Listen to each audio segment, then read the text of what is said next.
It's been a little while since I last made a video where I was actually talking in a video. It's actually been probably a month or two probably. I really wanted to make a video on day 365 and give you guys like a bit of a rundown of my experience with squat every day and what I learned, the mistakes I made, kind of a video, along those lines. Haven't had the time to prepare anything. I didn't want to make that video kind of like on the whim where I just sit down and ramble. I wanted to kind of sit down and make some notes and jot down some ideas so the video was a bit more structured. I just haven't had the time to kind of do that, so I haven't done it. I don't want to do a winger kind of style video. I'm still wanting to do that, so that's going to come around eventually. The purpose of this video, however, is that I just want to give you guys a bit of an update what I'm doing. You guys have been seeing basically daily uploads to the top sets every day, but not much explanation about what I'm doing and what I'm doing in the background. Obviously, you guys probably assume that I'm doing a lot of back off sets, warm up sets, obviously. So there's a lot more work going on behind the scenes than what I've been showing. So for you guys that are interested in what I've been doing, I'll give you guys a rundown exactly how I feel and where my mind is and what I've got planned for the future. So straight off the bat, I want to let you know that I'm frustrated. I'm frustrated where I am right now. I thought I was going to celebrate 365 days of squatting a different way. It just didn't come around. Basically, I squatted 200 kilos, broke my PR a while back now. I want to say 3 months ago. Probably even longer. I hit 200 kilos and I thought at that point I've worked something out and I was going to just shoot up from there. What ended up happening is that I kind of got hurt. I don't think I mentioned it before, but I got hurt not in the sense of Snap City. I developed basically an overuse injury. My overuse injury always seems to happen in the right hip. I feel like it's a TFL issue. Haven't been to a professional, haven't done anything about it along those lines. I tend to take these things on board and I try to research and work my way around it. I feel like I've got enough medical knowledge to do a lot of research myself and try and work out exactly what's going on. I do a lot of reading on human anatomy, I guess, and biomechanics. So I feel like, it's probably the wrong thing to do, but I feel like I can work things out. And previously I've had really good results doing that. But this one has raised its ugly head again. I had this issue probably 3 months into this program. Once again, overuse type injury, right hip, just where your pocket is essentially. TFL, which is a tensor fasciae lata muscle, that's the official name. And it feeds into the iliotibial band, also known as the ITB band. It's probably, I think it's the longest tendon in the body. So TFL, its tendon is the ITB, goes all the way down to the knee. So some people that feel knee pain after squatting, it could be as a result of the TFL becoming disgruntled and upset. So I had that 4 months into the program, 3 or 4 months into the program, and then I developed it again soon after I hit the 200 kilo squat. And so then what ensued after that was basically a whole bunch of me experimenting with different ideas. Initially, I thought it was an imbalance of my hip. So I started attacking the glutes. I did lunges. You guys saw some of these videos. Thought it was the hamstring, and then I did some hamstring curls. And each time I implemented an idea, I would basically spend a whole bunch of time doing that exercise to see its effects. You can't just do it one day and expect results, right? So one exercise followed to an exercise and just kept going, and the year came around real quick. And I hadn't made any real progress. I was just basically simmering. I was basically just plateauing. I was maintaining, but I wasn't able to put the volume on board as I thought I needed to progress. So what happened instead is I started regressing because I wasn't doing the volume.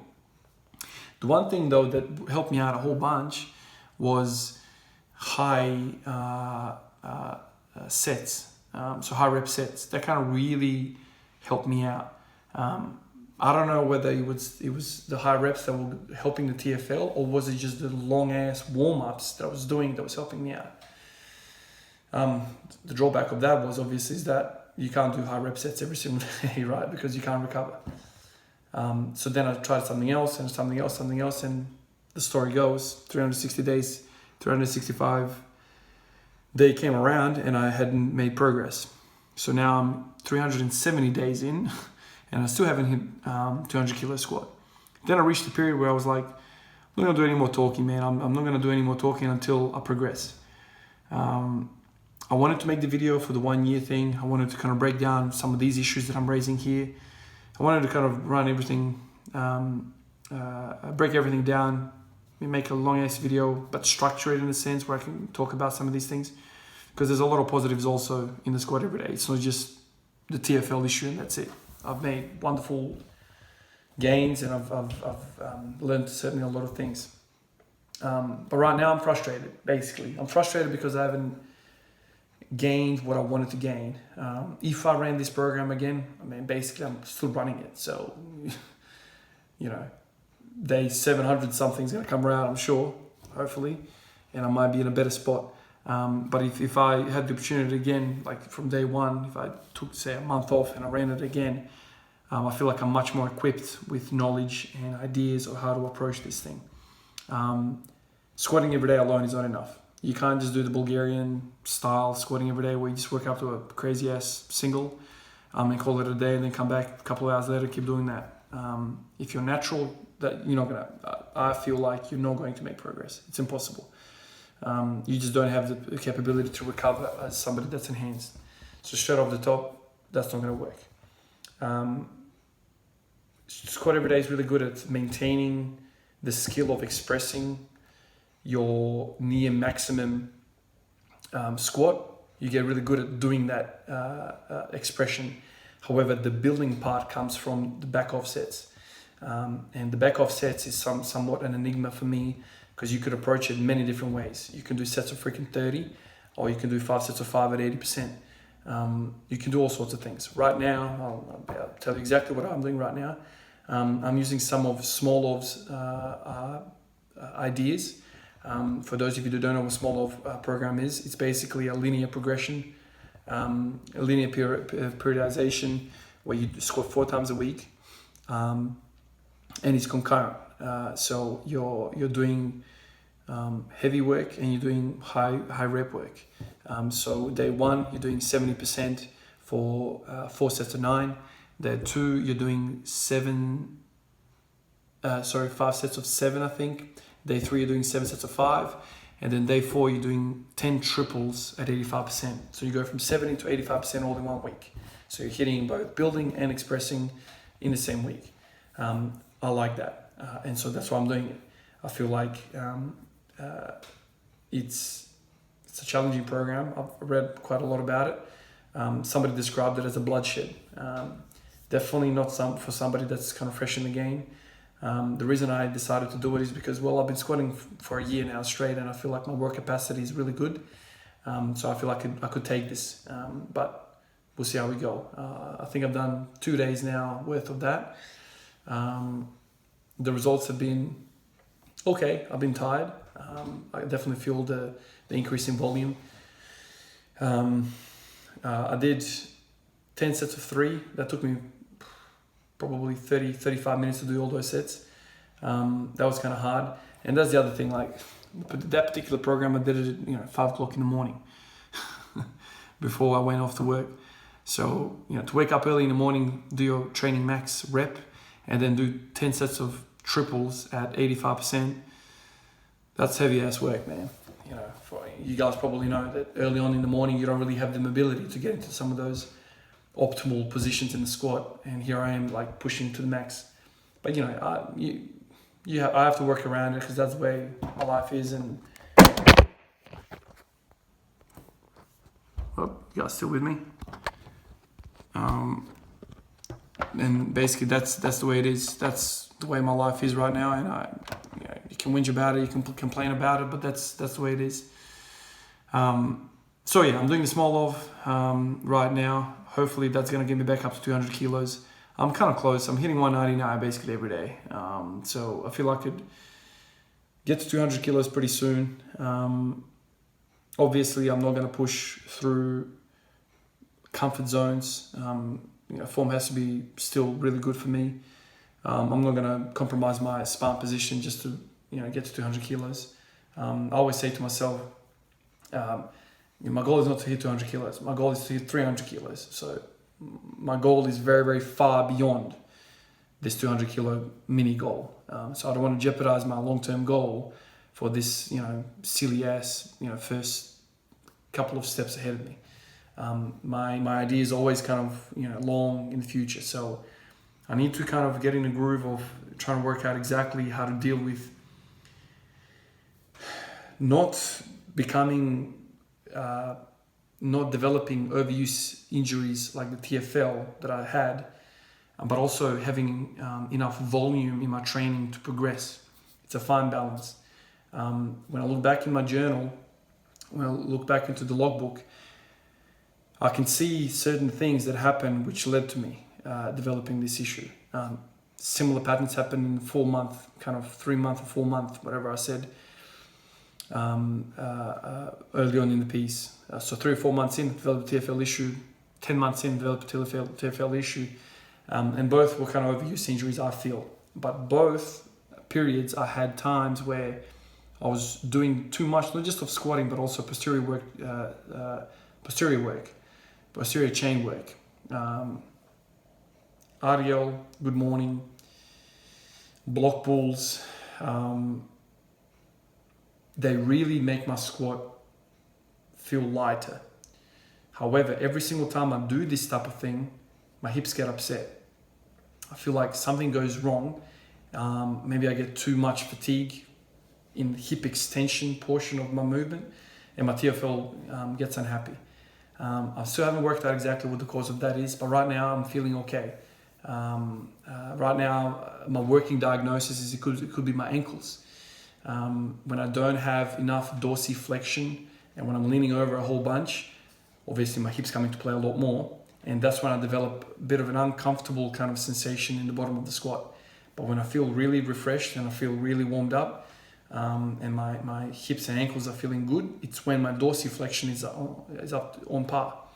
So basically, trying to work out exactly what's up, but just wanted to explain to you why I'm feeling frustrated about my progress. It's a beautiful thing when you're training and nothing hurts and you just come in and kill it. But it's a different type of feeling when you come in and you start feeling a little bit uncomfortable after, say, 80% of your 1 rep max. You kind of feel like you've got the power, but you don't feel comfortable pushing through. That's been the frustration. Hopefully it clears up in the coming months. Hopefully I get to 200 kilos and beyond. But just a bit of an update exactly where I'm at. Obviously the smartest thing here would be to completely stop squatting every day and just let that fatigue just wash away, and then I can get back to it. I just feel like that will be the easy way out, because I feel like human movement it's like a yin and a yang, right? Every joint has an opposing muscle. Every muscle has an opposing muscle. So if one gets stronger than the other, then the joint gets pulled out of position. It's just logic. So if I completely rest now and don't do anything for a month, my body will relax, and I might get to feel a little bit better. However, what if I do that and I still have the issue when I come up to the volumes that I'm doing? Obviously, we all have a cap to how much volume we can do, but I want to work out. This is my, I guess, the intellectual part of training that I get really interested in. It's trying to work out what's causing the imbalance, what's causing the pain. Pain is a signal from the body something's wrong. If it is as simple as you're doing too much of this movement pattern, that will be cool. But what if you're doing too much of this movement pattern and not enough of this movement pattern? Or when you're squatting a lot, your ankles or your calves and your hamstrings tighten up because you're doing all this volume. And so when that's tightening up, your dorsiflexion continues to get worse and worse and worse as the volume gets up. So what if I could address that dorsiflexion mid-flight as I'm doing the volume in those weeks, and I address some of the side effects of high volume training. That's what I get excited about. That's what I want to work out. I don't want to, resting is easy. Everyone can just rest. I want to work out a way where I can have a really high volume of training and addressing some of the side effects of volume training. I hope that makes sense. But that's what I'm doing right now. And that's why I'm being a bit stubborn with the squatting every day. I can basically hit 150, 160 every single day and I feel great. However, when I get beyond kind of 80%, I start feeling a little bit weird. It's not just the bar's feeling heavy, but maybe some of those positions that the heavy bar puts me in, I feel a little bit uncomfortable in terms of the TFL. So anyway, it's a work in progress. I'll give you guys an update in this video where I'm at. If you guys have any ideas, please, feel free to share. But that's where I'm at right now. Hopefully, the 1 year anniversary video comes out soon, and I'll just sit down and write down some notes, and I just have a structured way of presenting it. If it doesn't, then you know that I haven't had time to do it, but it will come around eventually.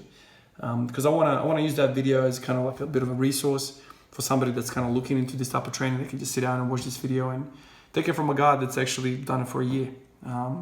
Whether you agree or disagree with my results or whatever the case might be, whether you're against the whole methodology, that's fine. I just want to give you my experience, my anecdote, and for whatever it is. But anyway, this video is already too long. Hopefully I've updated some of you guys that are stuck along all the way to the end of this video. If you have any questions, ask me. But for the majority of the next videos, it's going to be just short videos. And then when I feel inspired, like tonight, I'll make a video and make a bit of an update, and I'll talk to you guys. But if you have any specific questions, I might answer those questions like this, where I just kind of sit down and just do a random video. Otherwise, I guess in about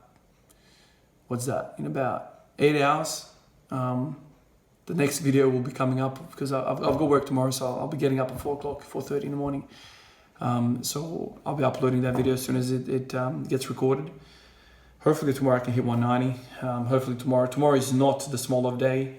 Tomorrow is basically a day where I'll just come in and hit a top set and then just walk away. But yeah, that's all I got. Catch you guys.